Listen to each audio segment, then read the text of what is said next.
बिस्मिल्लाहिर्रहमानिर्रहीम। अप्रैल 21st, I think lecture number 53 आज हमारा। आज के इस लेक्चर के अंदर सबसे पहले तो हम बात कर लें अपने कल के टॉपिक के हवाले से।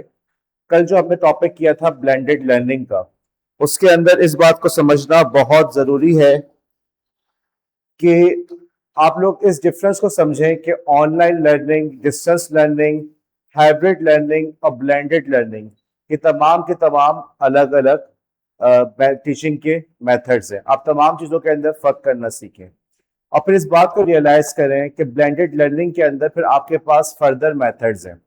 उन मेथड्स को जिनमें से हम फ्लिप क्लासरूम और डबल फ्लिप क्लासरूम को हम अपने आने वाली क्लासेस के अंदर इंशाल्लाह तफसील से डिस्कस करेंगे और एन मुमकिन है कि मेरे पेपर के अंदर उसके मुताल्लिक सवाल भी आ जाए। आप लोग जनरल मेथड ऑफ टीचिंग के जो सब्जेक्ट है, चाहे वो मेथड ऑफ टीचिंग के नाम से हो या जनरल मेथड ऑफ टीचिंग के नाम से हो, उसके अंदर कुछ टीचिंग के मेथड्स पढ़ रहे होते हैं। अलबत्ता उसके अंदर एक कमी रह जाती है कि उसके अंदर टेक्नोलॉजी के साथ जो नए नए मेथड्स हैं उसके बारे में बात नहीं की जाती। उसको हम अपने आने वाली क्लासेस के अंदर कवर करेंगे और वहीं पर आप लोग को फिर दोबारा ये बात समझ में आएगी कि ब्लेंडेड लर्निंग के अंदर ट्रेडिशनल और आपका जो डिजिटल टेक्नोलॉजी है, उन दोनों को ब्लेंड करके, दोनों को मिक्स करके टीचिंग के नए नए मेथड्स बनाए गए हैं। और ये सिर्फ फ्लिप या डबल फ्लिप तक महदूद नहीं है, हमारे पास इसके अलावा और भी बहुत सारे तरीक़ेकार मौजूद हैं और कोई बईद नहीं है कि आने वाले दिनों में आप ही वो लोग हों जो इन नए मेथड्स, किसी नए मेथड को लेकर आ जाएं। अपना जहन इस्तेमाल करें, क्रिटिकल थिंकिंग को इस्तेमाल करें, अपनी क्रिएटिविटी को इस्तेमाल करें, एंड मुमकिन है कि आप ही कोई नया मेथड लाने वालों में से बन जाए। आज की इस क्लास के अंदर हम लोग डिस्कस कर रहे हैं आप लोग के इन्फोग्राफिक्स को। देखें, इन्फोग्राफिक्स को पे डिस्कस करने से पहले सबसे पहले जो बुनियादी बात है कि आप में से हर शख्स अगर इस उम्मीद के साथ या इस उम्मीद पर है कि या ये एक्सपेक्ट कर रहा है कि सर जो है इंडिविजुअली उसके इन्फोग्राफिक को रिव्यू करेंगे, तो ऐसा मुमकिन नहीं है। इसी तरीके से कोई ये कहे कि सर ने जो है मेरा ऐसा इन्फोग्राफिक का रिव्यू नहीं किया, किसी और का कर लिया, तो लिहाजा मेरे साथ ज्यादती हुई है, ऐसा हरगिज नहीं है। आपका काम यह है कि जो इस वक्त आपके सामने इतनी सारी एग्जाम्पल्स मौजूद हैं, इन एग्जाम्पल से वन बाय वन हम गो थ्रू करेंगे और उन गलतियों को समझने की कोशिश करें। जब एक दफा वो गलतियां समझ में आ गई हैं तो फिर आपने ये देखना है कि कहीं ऐसा तो नहीं कि मेरे इन्फोग्राफिक के अंदर भी ये गलती हो रही है। अभी तक की जो एक बड़ी मिस्टेक हमारे सामने आ रही है, उस मिस्टेक ये है कि हमारे स्टूडेंट्स ये एक्सपेक्ट कर रहे हैं कि इन्फोग्राफिक एक ऐसी चीज है जो सिर्फ एक सिंगल इमेज में आ जाती है। ऐसा हरगिज नहीं है। ओके, आपके अगर देखो, हमारा मकसद क्या है इस इन्फोग्राफिक्स बनाने का, कि एज अ टीचर आपको ये जो एक डिजिटल ग्राफिक्स है इसको अपनी क्लास के लिए इस्तेमाल करना आ जाए, ये हमारा मकसद है। अब अगर आपने किसी टॉपिक को अपने बच्चों को समझाना है और उस टॉपिक को समझाने के लिए अगर आपको 5 से 6 इमेजेस बनाने पड़ रहे हैं, तो क्या ये गलत होगा? अगर उन इमेजेस को या उस टॉपिक को समझाने के लिए आपको वीडियो बनानी पड़ रही है, तो क्या ये गलत होगा? क्या उन इमेजेस की मदद से आप एक स्लाइड शो बना रहे हैं, तो क्या गलत होगा? ऐसा हरगिज नहीं है। आप इस बात को जहन में रखें कि आपकी ऑडियंस कौन है। अगर आपकी ऑडियंस ऐसी है और आपका टॉपिक ऐसा है कि वो तमाम का तमाम एक इमेज के अंदर आ जाता है, तब तो ठीक है, आपने एक इमेज बनाया। लेकिन अगर आप समझते हैं कि मेरा टॉपिक ऐसा है जो एक इमेज से ज्यादा समझ में या फैन चलाओ, तो पूरा लेक्चर के अंदर ना बीच में ये जो मैसेज, फैन चला दो, आवाज नहीं आ रही क्या? आप इधर आके बैठ जाए, थोड़ा इधर आ जाओ, गर्मी बहुत है, रहने दे इससे पहले कि वो बेचारी बेहोश हो जाए। मैं हर दफा कोशिश करता हूँ कि रिकॉर्डिंग के अंदर कोई ऐसी बात बीच की ना आ जाए, लेकिन हमेशा हमेशा आ जाती है। असल में गर्मी की वजह से अब हमें थोड़ा सा इस बात को कंसीडर करना पड़ेगा। आप लोग खुद आगे पीछे हो रहे, जगह भी आपके पास।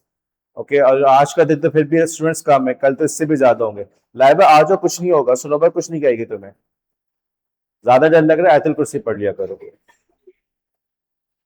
आवाज सही आ रही हो में हानि?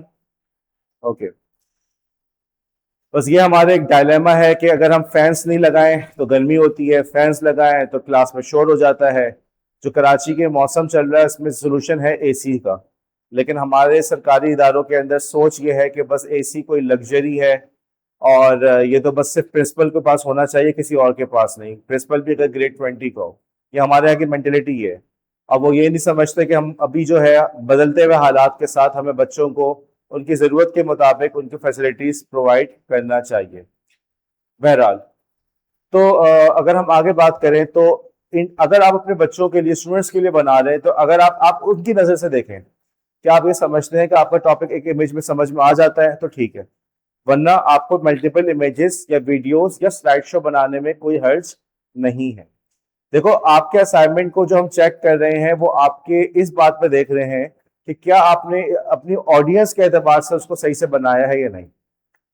दूसरी मिस्टेक ये आ रही है कि हमारे स्टूडेंट्स जो हैं वो कह रहे हैं कि सर आपकी गाइडलाइंस या आपके इंस्ट्रक्शंस को फॉलो किया है। भाई, वो इंस्ट्रक्शंस नहीं है, वो गाइडलाइंस हैं। वो आपको धक्का स्टार्ट करने के लिए कि आप आगे बढ़ के सोचें कि हम उसको कैसे बना सकते हैं, बाकी आपकी मर्जी। अब मसला ये होता है कि कोई गाइडलाइन ना दो, कोई इंस्ट्रक्शन ना दो, तो बच्चे कहते हैं सर समझ नहीं आ रहा, और जब इंस्ट्रक्शन दे दो तो सर हमने तो वही किया जो आपने कहा था। मतलब हमारे बच्चे जो हैं उनमें ये सलाहियत ही खत्म हो चुकी है कि अपना कुछ जहन लगाएं, बस उनको चाहिए कि उनको बस उंगली पकड़ के कोई चलाता रहे। ये तरीकेकार गलत है। तीसरी बड़ी गलती आप लोग ये कर रहे हैं कि आप लोग अपने इंफोग्राफिक को डायरेक्टली कंप्यूटर पे बनाने की कोशिश कर रहे हैं। ये आपकी इंतहाई दर्जे की अहमकाना हरकत है। अगर आप एक अच्छा इंफोग्राफिक डिजाइन करना चाहते हैं, चाहे इस क्लास के अंदर, चाहे आने वाली क्लासेस के अंदर, चाहे अपने कैरियर के अंदर, चाहे अपने बच्चों के लिए, घर में बच्चों के लिए, उन तमाम सूरतों के अंदर आपका काम है कि आप पहले पेपर लें, एक पेन लें, उस पर एक स्केच करें कि मैं किस किस्म का इंफोग्राफिक डिजाइन करना चाहता हूँ, मेरा इंफोग्राफिक कैसा होगा। ओके, जब एक आपके सामने शक्ल आ गई, सूरत आ गई, उसके बाद फिर आप उसको कंप्यूटर पे, कैनवा पे डिजाइन करना शुरू करें। गलती यहाँ पे ये हो रही है कि आप हजरात डायरेक्टली कंप्यूटर पे बैठ के काम कर रहे हैं। किसी को टेम्पलेट्स मिल गए तो वो खुश हो गया, सर को हम बेवकूफ़ बना देंगे, सर को टेम्पलेट सबमिट करा देंगे। किसी और के साथ मसला ये चल रहा है कि जी उसको अपनी मर्जी की चीज़ नहीं मिल रही तो वो परेशान कर रहा है। ऐसा नहीं करना। पहले आप उसको पेपर पे ड्रॉ करें, डिजाइन करें, और शायद अब आप लोग की इन हरकतों के नतीजे में अब मुझे ये करना पड़ेगा कि आपसे कहना पड़ेगा कि अपने ब्लॉग के अंदर एक स्केच जो है उस स्केच की तस्वीर भी डालें, आपने पेपर पे कौन सी रफ ड्राइंग की थी। ये गलतियां आप लोग की वजह से मुझे बार बार इतनी इंस्ट्रक्शंस लगानी पड़ती है, रिस्ट्रिक्शंस लगानी पड़ती हैं। उसकी पीछे वजह ये होती है कि आप लोग बात को समझ ही नहीं रहे। पहले उसको पेपर पे डिजाइन करो, उसके बाद उसको लेकर जाओ कंप्यूटर पे। ओके, ये मैंने एग्जांपल भी दी थी कि अगर आपसे इस वक्त कहा जाए कि आपने नेट से सदर जाना है, तो अभी आप सोचेंगे सदर का रास्ता कहाँ से बनता है, हम नीपा से कैसे जा सकते हैं, हम हसन स्क्वायर से कैसे जा सकते हैं। लेकिन अगर आप लोग डायरेक्टली जाके कार में बैठ जाते हैं तो फिर ये आपके लिए एक बहुत दोहरी प्रॉब्लम हो जाएगी। अब आपने कार को भी समझना है। ओके, कार कैसे स्टार्ट करें, पार्किंग से कैसे निकालें, रास्ता कौन सा होगा, ये आपके लिए दोहरी प्रॉब्लम हो जाएगी। समझदार लोग प्रॉब्लम को बाइफरकेट करते हैं, उसको डिवाइड कर देते हैं। पहला काम क्या है कि आप उसको स्केच करें पेपर पे, उसके बाद कंप्यूटर पे काम करना शुरू करें। अब हम one by one in Chand infographics को रिव्यू करेंगे, और बस मैं ये चाहता हूं कि आप लोग इसको इस नजर से ना देखें ये तो मेरा टॉपिक नहीं है, आपका टॉपिक ना भी हो, बहरहाल ये गलतियां ऐसी हैं जो सब आप लोग कर रहे हैं। देखो, इन्होंने बनाया है इंटरनेशनल स्पेस स्टेशन के ऊपर, ठीक है। अब इसके अंदर मुझे बताओ, मैं इसको अगर 100% पे भी पढ़ लूं तो आपको नहीं लग रहा कि इस इंफोग्राफिक्स के अंदर जो है टेक्स्ट बहुत ज्यादा है? नजर आ रहा है आप लोग को? स्लाइड गूगल मीट पे नजर आ रहा है? मेरा आपसे सवाल है कि आप लोग नहीं समझते कि इसके अंदर टेक्स्ट बहुत ज्यादा है, इसको रीड करना कितना, मतलब बच्चा बोलेगा इन्फोग्राफिक्स तो एक ऐसी चीज होती है जिसको देख के मैं रिलैक्स हूँ, राइट? यही मकसद है ना। अगर इतना सारा टेक्स्ट लिखना था तो क्या ये आसान नहीं था कि आप जो है टेक्स्ट को जो है मतलब आप पैराग्राफ ही लिख देते, ऐसे लिख देते? इसमें इन्फोग्राफिक्स क्या हुआ? वजह ये हुई, अब यहाँ पर देखो, आपने यूज करनी होती है अपनी क्रिटिकल थिंकिंग। आप जिन बच्चों को पढ़ा रहे हैं वो मैट्रिक तक के बच्चे हैं। हमने उनको कौन कौन सी बातें बतानी है? क्या हर हर बात बताना हमारे लिए जरूरी है? नंबर 1। फिर जिन बातों को आपने बताना है उन बातों को आपने ये करना है कि उनमें से उन बातों में से एक इमेज के ऊपर मैं कितनी बातों को फिट कर सकता हूँ। यहाँ पे जिन्होंने ये इमेज बनाया है उन्होंने कोशिश ये की सारी की सारी बातों को एक ही इमेज में डाल दें। ओके, अब इसकी वजह से क्या हुआ कि ये बिल्कुल एक खिचड़ी सी बन गई है। इतना सारा टेक्स्ट है, क्या टेक्स्ट है, क्या है। पहला प्रॉब्लम समझ में आया, बहुत सारी चीजों को एक साथ डाल दिया। इसका आसान सोल्यूशन क्या था, उसको वो स्प्लिट कर दें। एक इमेज के अंदर ज्यादा से ज्यादा एक बात, बहुत हो गई तो दो बात बस। लेट्स से कि पर्पस आ गया और दूसरे स्लाइड के अंदर उनके क्रू कैपेसिटी और साइज दोनों चीजें एक साथ आ गई, या ये कि उन्होंने हर स्लाइड के ऊपर सिर्फ एक चीज को मेंशन किया, purpose, crew capacity, size, speed, हर एक के लिए उन्होंने अलग अलग स्लाइड बनाई होती। दूसरी बात, अब देखो इस इन्फोग्राफिक्स में उन्होंने इमेजेस डाले। अब इनमें से कोई सा भी इमेज तुम्हें रेलिवेंट लग रहा है? देखो, अब स्पीड के नीचे जैसे ये देखो, डेली लाइफ के अंदर उन्होंने अर्थ की तस्वीर बनाई हुई है। कुछ समझ में आ रहा है, कुछ फायदा नजर आ रहा है उसका? देखो, कुछ रेलिवेंसी है इस तस्वीर की? कोई भी रेलिवेंसी नहीं है। ईटिंग की बात करें तो ईटिंग के अंदर जो है ये तस्वीर है, आपको लगता है कि क्या ऑनलाइन बेतहाशा तस्वीरें मौजूद हैं जिसके अंदर वीडियोस मौजूद हैं कि आईएसएस के जो एस्ट्रोनॉट्स हैं, इंटरनेशनल स्पेस स्टेशन पे जो एस्ट्रोनॉट्स हैं, वो वहां पे खाना खा रहे हैं। तो क्या बेहतर नहीं था उसी तस्वीर को यूज कर लेते? ये रोजमर्रा के खाने की तस्वीरें डाल दी, बंदा सोचे कि ये जो स्पेस स्टेशन है, ये स्पेस स्टेशन है कोई रेस्टोरेंट है। तो उन्होंने ऐसे इमेजेस यूज किए जो कि रेलिवेंट नहीं है। पहली गलती क्या हो गई कि बहुत सारा कंटेंट एक जगह डाल दिया। दूसरी गलती क्या की कि उन्होंने इररेलेवेंट इमेजेस को इस्तेमाल किया। अब उसके बाद तुम एक और बात को देखो, ये जो ग्रे टेक्स्ट है, पीछे ग्रे बैकग्राउंड है, उसके ऊपर टेक्स्ट लिखा हुआ है, राइट। और उसके बराबर में उन्होंने जो है जैसे कि टेक्स्ट लिखा हुआ है, research in microgravity environment biology physics and material sciences enable. ये पढ़ने में आ रहा है तुम लोग को आसानी से? पढ़ने में नहीं आ रहा, क्यों? क्योंकि उन्होंने कॉन्ट्रास्ट का ख्याल नहीं रखा। बैकग्राउंड का जो कलर है व्हाइट और बादल वगैरह वो सब उसके ऊपर आ रहे हैं। उन्होंने इस बात का भी ख्याल रखना था कि टेक्स्ट को लिखें तो बैकग्राउंड ऐसा हो कि उस बैकग्राउंड की वजह से टेक्स्ट आसानी से पढ़ा जा सके। मेरी जो स्लाइड्स हैं उसके अंदर शायद सिर्फ एक या दो ऐसे मौके होंगे जिसमें मुझसे गलती हुई है, वरना इन मोस्ट केसेस जितनी भी स्लाइड्स के टेक्स्ट होता है वो आसानी से पढ़ा जा रहा होता है। क्या उन्होंने इस बात का ख्याल रखा? फिर आप ये देखो कि उन्होंने ग्रे कलर यूज किया है और उस ग्रे के ऊपर उन्होंने लिखा है कि एक्सरसाइज, ईटिंग। क्या ग्रे के अलावा कोई और कलर नहीं था? क्रिएटिविटी कहाँ चली गई? आप लोग बेहतर से बेहतर इमेजेस यूज करते हैं, बेहतर से बेहतर कलर कॉम्बिनेशंस के बारे में, अच्छे कलर्स के बारे में आप हजरात को मुझसे ज्यादा मालूम है। क्या आप लोगों को कोई और कलर नहीं मिल रहा था कि इसके आप जो है सिर्फ ग्रे, एक बिल्कुल ब्लैंड सा कलर है ग्रे, उसके ऊपर टेक्स्ट लिखें? ओके, अच्छा, इसके अंदर और भी गलतियां हैं, लेकिन मैं अब आगे बढ़ रहा हूं। मेरे ख्याल में आप लोगों को समझ में आ गया और मैं यहाँ पे कहूंगा मृदा, तबीयत अगर सही है तो बोर्ड पर आओ। अब बोर्ड पे आके लिखो, पहली मिस्टेक क्या थी, उर्दू में लिख दे जो भी। पहली मिस्टेक ये थी कि उन्होंने इमेजेस, बहुत सारा टेक्स्ट उन्होंने एक ही तस्वीर पे डाल दिया। नंबर वन, उसको स्प्लिट करना चाहिए था। भले जैसे समझ, उर्दू में समझ में आता उर्दू में लिखो, बोर्ड साफ करो। उसके बाद दूसरी जो गलती है, वो ये उन्होंने की है कि दूसरी गलती उन्होंने ये की कि उन्होंने रेलिवेंट इमेजेस को इस्तेमाल नहीं किया, राइट। तीसरी गलती ये कि उन्होंने जैसे मुझे कल इसे रेलिवेंट इमेजेस के हवाले से बताऊं कि कल उस्मान ने भी मुझे अपना इन्फोग्राफिक दिखाया।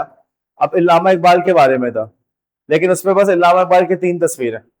ओके, बैकग्राउंड के अंदर ना कोई इल्लामा इकबाल से रेलिवेंट कोई तस्वीर ही नजर नहीं आ रही, ना कोई इकबाल का शाहीन है, ना कोई इकबाल के अशार हैं, ना कोई सियालकोट की तस्वीर, ना उनके मज़ार की तस्वीर। अगर आपके पास एक इतना बड़े कैनवस मौजूद है तो क्या जरूरी कि आपके पास तस्वीरें बिल्कुल भी नहीं है इल्लामा इकबाल के मुताल्लिक? जो भी इंफोग्राफिक होगा उसके अंदर रेलिवेंट इमेजेस लाजमन होने चाहिए। तीसरी बात, टेक्स्ट जो है उसके अंदर कॉन्ट्रास्ट नहीं है। जो भी आप टेक्स्ट लिख रहे हैं आपने इस बात को इंश्योर करना है कि उसका बैकग्राउंड, उसका फ्रंट कलर ऐसा हो कि कॉन्ट्रास्ट नजर आए, ताकि टेक्स्ट आसानी से पढ़ा जाए, लिजेबल हो। टेक्स्ट अगर आपका रीडेबल ही नहीं है, पढ़ा ही नहीं जा रहा, तो क्या वो इंफोग्राफिक हुआ या क्या क्या हो गया, मतलब सजा हो गई? इन्फोग्राफिक का मकसद क्या है कि आप इंफॉर्मेशन को आसानी से अपने स्टूडेंट्स तक, अपनी ऑडियंस तक पहुंचा सकें। और अगर आप अपने ऑडियंस तक सही से उसको नहीं पहुंचा पा रहे तो फिर आपका इंफोग्राफिक फेल है। ओके, आपका ये काम है कि आपने इंफोग्राफिक के अंदर आपने टेक्स्ट को, कलर्स को ऐसे रखना है कि आसानी से पढ़ा जाए। और फिर चौथी गलती, ब्लैंड कलर्स को यूज करना। आपके पास कंप्यूटर मौजूद, अब तो ये बहाना भी नहीं है कि सर मेरे वाटर कलर खत्म हो गए थे, सर वो पापा दुकान पे गए थे तो वहां पे वाटर कलर नहीं, ऐसा कुछ हो सकता है? कंप्यूटर में तो बेतहाशा कलर्स है, अच्छे अट्रैक्टिव कलर्स को यूज करना आपके लिए जरूरी है। चलो आगे चलते हैं अब हम। जी भाई, ये आपके सामने एक इमेज मौजूद है, क्या ख्याल है आपके इस इमेज के बारे में? इन्होंने इसको इन्होंने इसको दो इमेजेस में, दो पेजेस में स्प्लिट किया है। ओके, चले पहले एक पेज देख लेते हैं हम।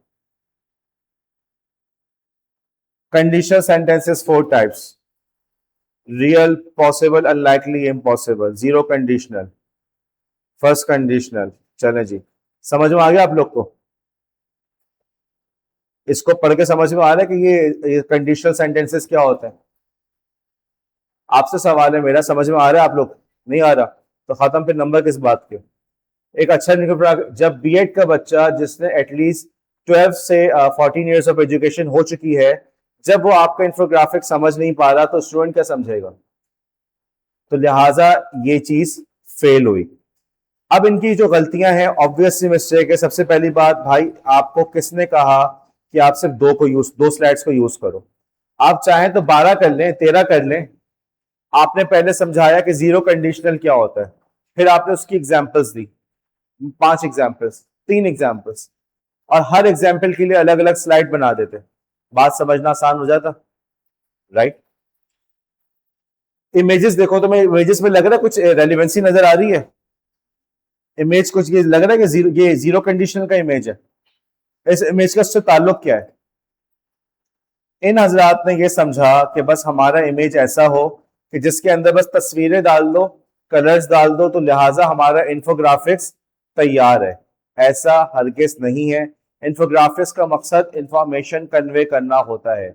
अगर इंफॉर्मेशन समझ नहीं आ रही, इंफोग्राफिक्स का मकसद इंफॉर्मेशन कन्वे करना होता है।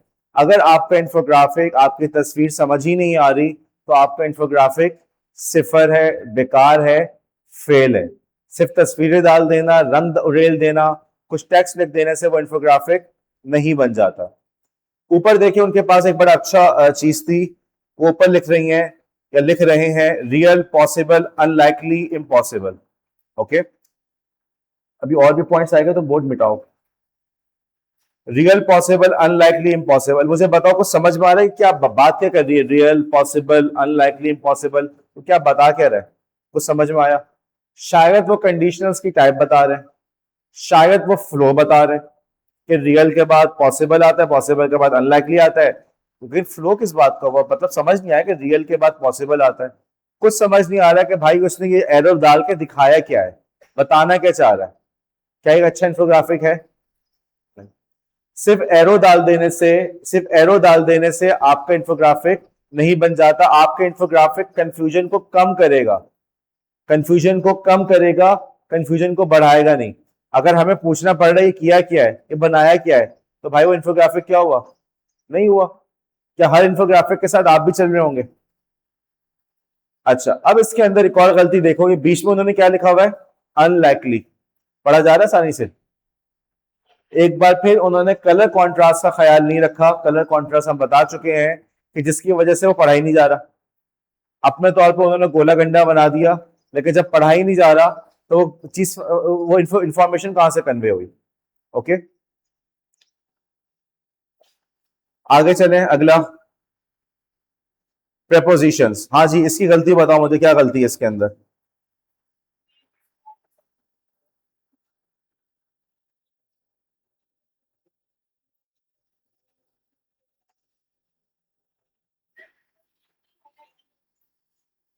सबसे पहली बात यह है, अक्लमंदों गौर करो यार, तुम लोग अभी तुम लोग गलती नहीं समझो, अपनी गलती क्या समझोगे?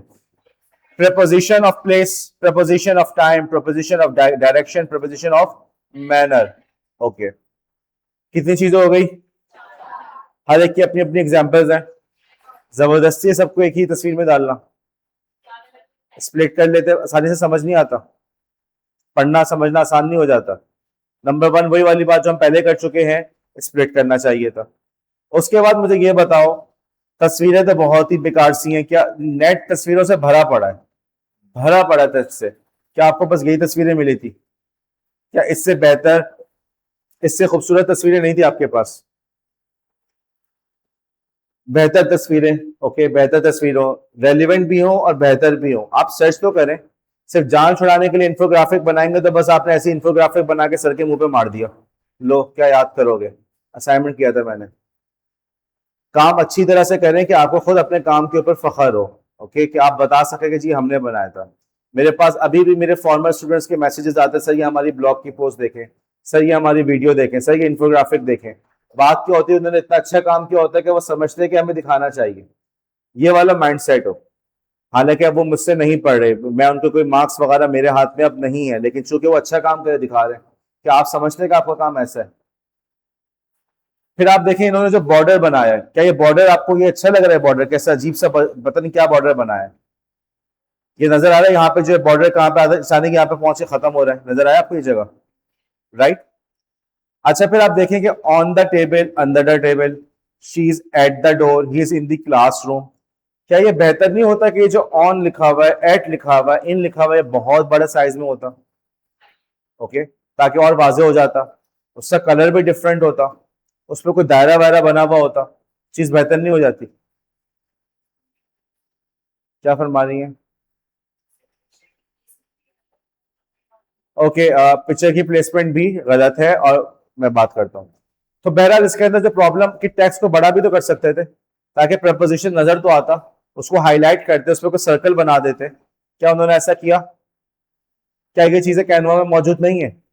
मौजूद है, लेकिन किया नहीं। फिर हम आ जाते हैं अलाइनमेंट के ऊपर, जिसके बारे में रबिया कह रही है कि सर तस्वीरें ऊपर नीचे हैं। बात यह है कि अलाइनमेंट नहीं है। चीजों के अंदर खूबसूरती कब आती है? जब सिमेट्री नजर आए। खुदा ना खास्ता किसी शख्स का चेहरा इधर से कुछ और हो और थोड़ा यहाँ से ढलका हुआ हो, होठ ऊपर नीचे हो, आंखें ऊपर नीचे हो, और ऐसे लोग हो जाते हैं। बहरहाल अल्लाह ताला की मखलूक है, लेकिन क्या वो खूबसूरत लगता है? बहरहाल खूबसूरत नहीं लगता। अपने दांतों को बराबर करवाने के लिए लोग जो है तो जाकायदा डेंटिस्ट के पास जाके दांतों का इलाज करा रहे होते हैं, ऐसा है या नहीं? देखो यही वाली सिमेट्री, यानी खूबसूरती किससे आती है? सिमेट्री से। यही सिमेट्री चाहिए होती है आपकी इंफोग्राफिक्स के अंदर। अलाइनमेंट का ख्याल रखें, टेक्स्ट हो, तस्वीरें हो, सब एक लाइन में आ रही हो, ताकि देखने में लगे कि बंदे ने सोच के समझ के उसको बनाया। अब देखो ये वाला जो इमेज है ऊपर जा रहा है, ये वाला इमेज नीचे आ रहा है। सबसे पहले तो कोशिश ये करनी चाहिए थी कि तमाम कि हर चीज के लिए अलग अलग स्लाइड होती, और उसके अंदर हर चीज की प्लेसमेंट एक ही मखसूस जगह पे होती। मसलन अगर एग्जाम्पल का जो वर्ड लिखा हुआ आ रहा है, वो फॉर एग्जाम्पल उन्होंने तय किया कि जी वो बॉटम लेफ्ट पे लिखा हुआ आएगा, तो हर जगह पे वो बॉटम लेफ्ट पे लिखा हुआ आ रहा हो। ठीक है, यहाँ तक बात समझ में आई? आगे चलें। तो एक और प्रॉब्लम आ रहा है, अलाइनमेंट का ख्याल नहीं है। ठीक है, आगे चलते हैं। हाँ जी, इसकी गलतियां बताओ।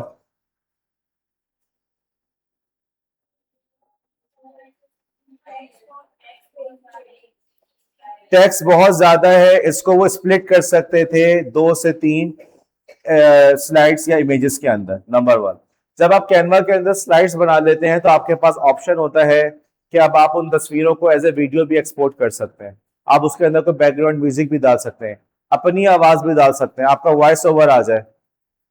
मैं देख लूं आपके नाखून, आप उसके अंदर अपना वॉइस, मेरे भी देख लो, आप उसके अंदर अपना वॉइस ओवर भी डाल सकते हैं। कितना जबरदस्त हो कि अगर आपके एज ए टीचर आप बच्चों को पढ़ा रहे हो, बेटा ये वीडियो देख के लाना, और वीडियो के अंदर आवाज आ रही हो टीचर की, जैनब की आवाज आ रही हो, जैनब बच्चों को समझा रही हो कि आज जो बच्चों हम बात करेंगे इन टाइप्स ऑफ एनर्जी की, कितना इंटरेस्टिंग लगेगा। और बच्चे वैसे भी अपने टीचर्स के साथ बहुत ज्यादा अटैच होते हैं, राइट। और जो अभी हमारे बच्चे प्रैक्टिकम वगैरह करके आते हैं, वो हमेशा ये बताते हैं कि बच्चे रो रहे थे, कह रहे थे आप लोग मत जाएं, इस तरह से होता है। तो जब आपकी आवाज सुनेंगे तो क्या उनको और अच्छा नहीं लगेगा? राइट, बजाय इसके कि वो किसी अजनबी की, किसी इंडियन की, किसी अंग्रेज की आवाज सुने, आपकी आवाज सुने। तो आप उसके अंदर अगर स्लाइड्स बनाएंगे तो आप उसमें अपना वॉइस ओवर भी डाल सकते हैं, लेकिन बहरहाल कम से कम इसके अंदर आप उसको स्प्लिट तो करें। उसके बाद आप देखें बैकग्राउंड का कलर कितना बेकार आ रहा है, ये बैकग्राउंड को समझ में आ रहा है आपको, इतना फजूल बैकग्राउंड है ये, क्या बनाया क्या है, क्या तो क्या इस ग्रेडियंट कलर की। फिर पोटेंशियल एनर्जी, अपनी तस्वीरें देखें पोटेंशियल एनर्जी की, इन तस्वीरों को देख के कहीं पे नजर आ रहा है कि पोटेंशियल एनर्जी की बात हो रही है? लग रहा है क्या पोटेंशियल एनर्जी के लिए आपके पास यही चीजें रह गई थी? आपके पास क्या आपने फिजिक्स नहीं पढ़ी, साइंस नहीं पढ़ी, क्या आपको नहीं पता पोटेंशियल एनर्जी क्या होती है? रेलिवेंट इमेजेस भी आपके इसके होने चाहिए थे। आगे चले, ये इन्होंने टेम्पलेट को इस्तेमाल किया है। सबसे पहली बात, उन्होंने टेम्पलेट इस्तेमाल किया, उन्होंने अपना ये बनाया ही नहीं है। और इसके अंदर आप देख लें, अगर बिलफर्ज अच्छा वो आप आके कहेंगे नहीं सर मैंने तो खुद बनाया था, चलें जी खुद बनाया था। हाँ जी, क्या ख्याल है आपका इसके बारे में?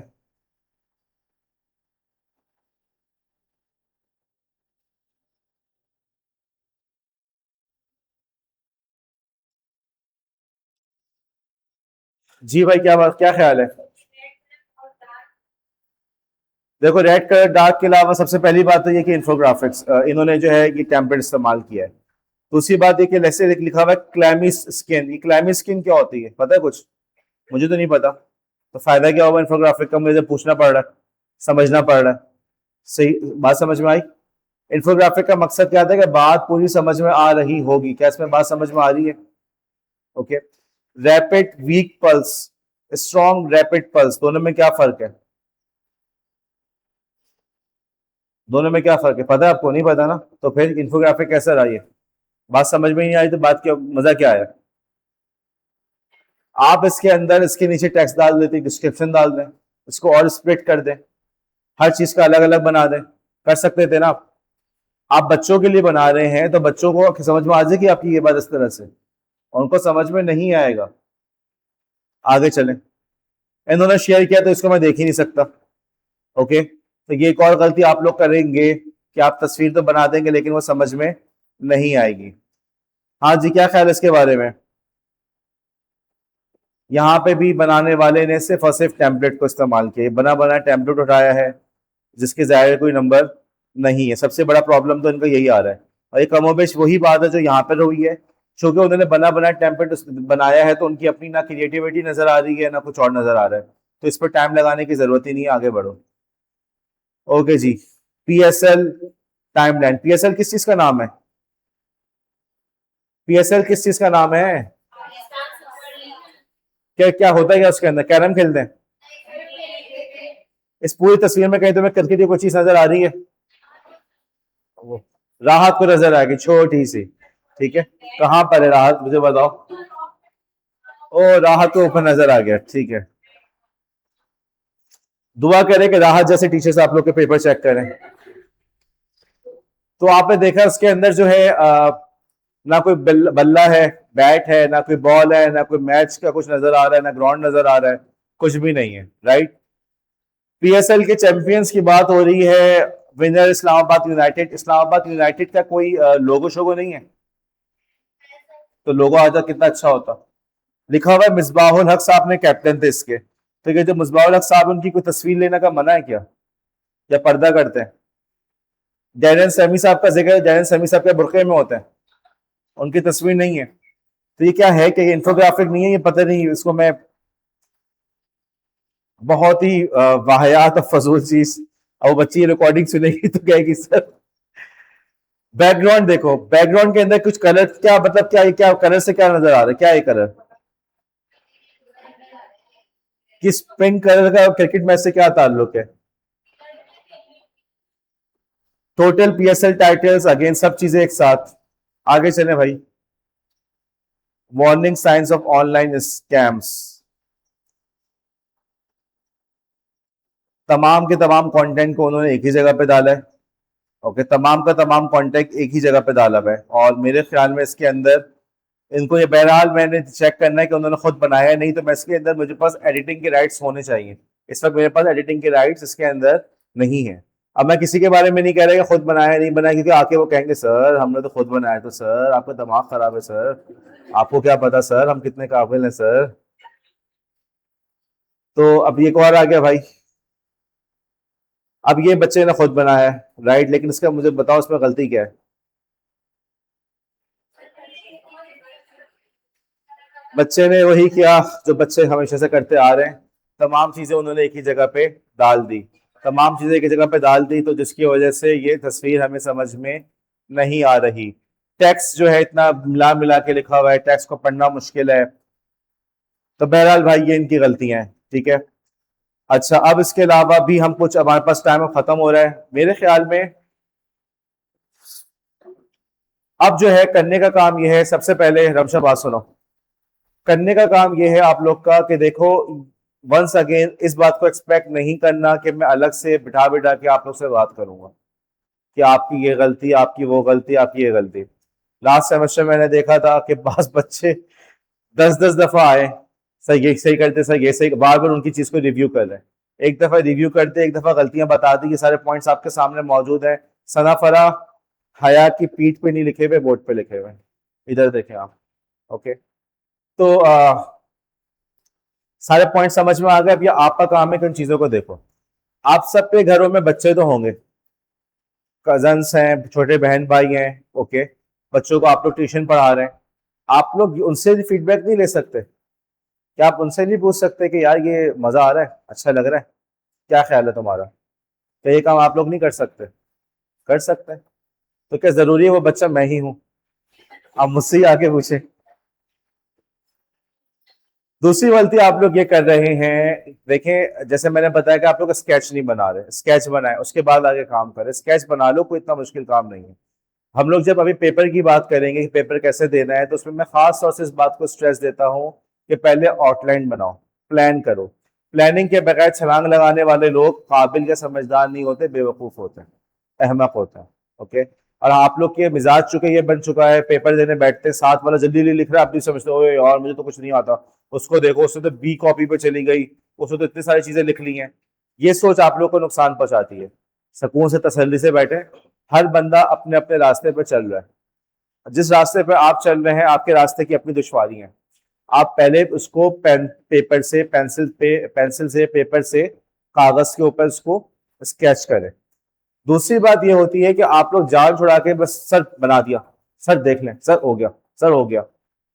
अब ये बातें बच्चों की होती हैं, बच्चे इसी तरीके से करते हैं। बच्चे कहते हैं अम्मी कमरा साफ कर लिया, फिर अम्मी आगे कहती है तुमने कमरा साफ किया, इधर आओ, ये काम किया, ये क्या किया, वो क्या, ऐसा होता नहीं होता? ठीक है, अम्मी मैंने किचन में ये काम कर लिया, फिर जाके अम्मी 10 दफा उसको बताते तुमने ये नहीं किया, वो नहीं किया। और फिर उसको बोलना पड़ता है कि बेटा दिल लगा के काम करो, जान नहीं छुड़ाया करो। अब मैं आप लोग की मां नहीं हूँ, ओके? ये वाला एटीट्यूड मेरे साथ नहीं किया करो, जान नहीं छुड़ाओ। इसका बड़ा आसान तरीका ये है कि आप लोग अपने उस डिजाइन को बना दिया, छोड़ दें, एक दिन के बाद उसको देखें। जब हम मुस्तकिल एक चीज पे काम कर रहे होते हैं तो हमें उसके अंदर खामियां नजर नहीं आती, लेकिन जब आप उसको कुछ गैप देते हैं, कुछ फासला देते हैं, तो फिर आपको खुद ब खुद खामियां नजर आने लगती हैं। वो कहते हैं ना कि करीब से तस्वीर भी धुंधली नजर आती है। तस्वीर को करीब पर नजर आता है, थोड़ा दूर करना पड़ता है। तो थोड़ा सा टाइम दो, थोड़ा सा दूर करो, थोड़ा वक्फे के बाद देखोगे, थोड़े अरसे के बाद देखोगे, तो मैं खुद ब खुद उसके अंदर डिफेक्ट्स और इश्यूज नजर आएंगे, और तुम्हें पूछना नहीं पड़ेगा, कहना नहीं पड़ेगा सर इसको रिव्यू कर ले। चले बात समझ में आई? देखो मेरे फॉर्मर स्टूडेंट्स ने इतना अच्छा काम किया हुआ है, जिसमें से हमने कईयों को हमने कॉलेज के सोशल मीडिया प्लेटफॉर्म पे भी पोस्ट किया है। अब मैं आप लोग से भी उसी क्वालिटी के काम को एक्सपेक्ट करता हूँ। अभी भी आप लोग के पास वक्त है, मई में अभी फासला है, अभी भी अगर आप लोग थोड़ा वक्त दें तो आप एक बहुत अच्छा काम कर सकते हैं। आप में से किसी के जहन में ये आया कि हम तो मैरिड हैं, हमारे तो हस्बैंड हैं, हमारे तो बच्चे हैं, हमारे तो बीमारी है, फला है, या हमारी सास बीमार है, दसियों इशूज कर लें आप। लेकिन बात यह है कि आप जैसे कितने ही तलबा मुझसे पढ़ के जा चुके हैं, उन्होंने एक बेहतर काम करके दिखाया, उनकी भी शादियां थी, उनके भी बच्चे थे, सब कुछ था, लेकिन करके दिखाया। जब वो कर सकते हैं तो आप भी कर सकते हैं, लेकिन पहले अपने जहन से इस बात को निकालें।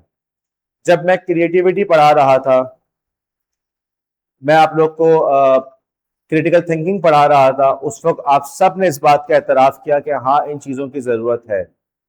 अब जब आपको उनको इस्तेमाल करने का मौका मिल रहा है तो आप लोग कहाँ हैं? कहाँ आप लोग की, मतलब क्यों आप लोग क्रिएटिविटी नजर नहीं आ रही? क्यों आप लोग की क्रिटिकल थिंकिंग नजर नहीं आ रही? क्यों अपना जहन इस्तेमाल नहीं कर रहे? तमाम टिप्स जो मैंने देनी थी दे दी। अब ये आप लोगों का काम है कि उसको बेहतर तरीके से अंजाम दें। एक और गलती लोग कर रहे हैं, उसको लिख ले, रबिया लिखो। आप लोग फ्रेम्स यूज करें। कैनवा के अंदर फ्रेम्स का भी ऑप्शन है। मसलन आपने तस्वीर लगाई इल्लामा इकबाल की, कल उस्मान की जो उसमें यही प्रॉब्लम थी। इल्लामा इकबाल की तस्वीर लगाई तो वो काफी उसके शार्प कॉर्नर्स थे, जैसे स्क्वायर होता है ना, या रेक्टेंगल के शार्प कॉर्नर्स होते हैं। कैनवा के अंदर फ्रेम्स का ऑप्शन मौजूद है। फ्रेम्स मुख्तलिफ तरह के, सर्कल भी है, सेमी सर्कल भी है, ओके।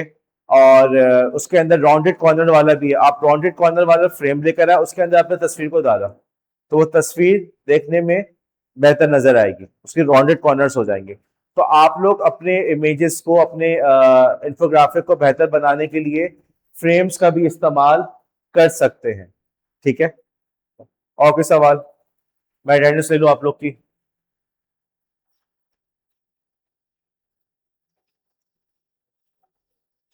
रिदा इसकी तस्वीर ले और मुझे इसकी तस्वीर मुझे मैसेज करें।